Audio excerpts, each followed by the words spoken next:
અમૃત પાણી ને આંકડો રિઝલ્ટ વીની જારી 20 મગફળી 92-93 દિવસ કમ્પ્લીટ થયા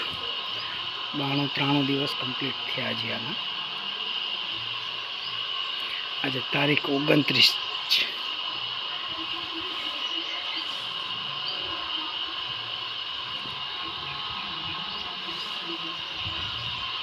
અમૃત પાણીનું રિઝલ્ટ મૂંડાના પ્રકોપને કારણે જે નુકસાની થઈ હવે મૂંડાનો પ્રકોપ સારો છે બધા મૂંડાના ગોડવા હડેલા હે મૂંડા ખાધેલા હે બાકી અમૃત પાણીનું રિઝલ્ટ